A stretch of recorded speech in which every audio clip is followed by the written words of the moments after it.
Subscribe the channel for latest updates. Press the bell icon. Get ready for the dictation. At the count of 3, 2, 1, start. The Parliament session from September 14 will see many firsts.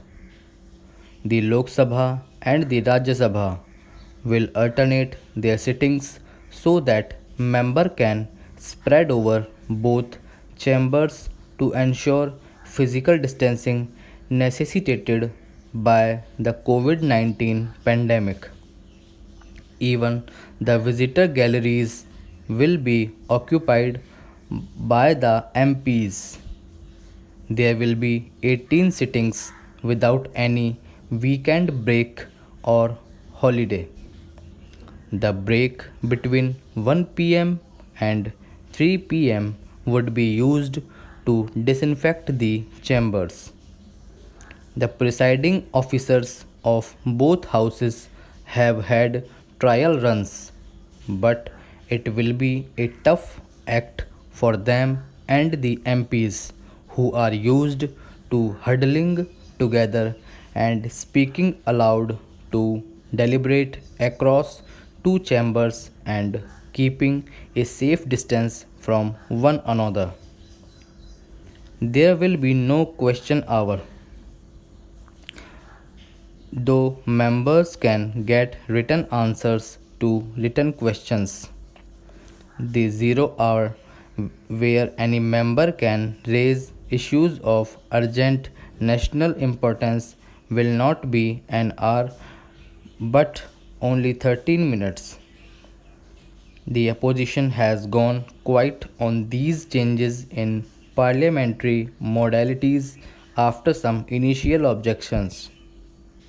Recently, the assemblies of opposition ruled states Kerala, Rajasthan, Punjab, and West Bengal met, and none of them had a question hour. Para.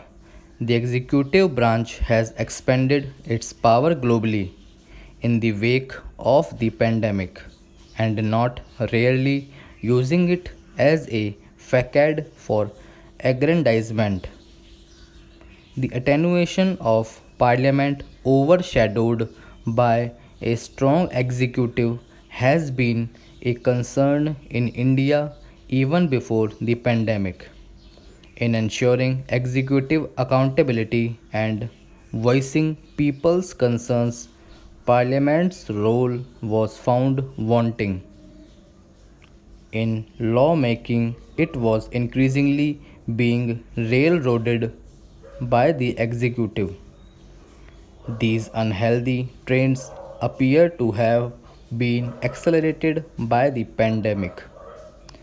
The government must be held accountable by Parliament on the management of the pandemic, but that is not all. There is a long list of issues that requires detailed attention and deliberation by people's representatives, such as China's aggression on the LAC, the challenges on the economic front, the central's refusal to meet its commitment to states under the GST regime, the coming election in Bihar in the midst of the pandemic, the situation in Jammu and Kashmir, and worsening ties with India's neighbors. The Congress has been combative on these issues, while the government has not been very responsive. Regional parties in power appear too overwhelmed by the pandemic to pay attention to other issues. The government has 11 bills to replace ordinances. The bill to replace taxation and other laws under bracket relaxation of certain provisions ordinance 2020, which will seek to amend the Income Tax Act to enable 100% deduction to donations made to the PM CARES Fund, is a controversial one among them.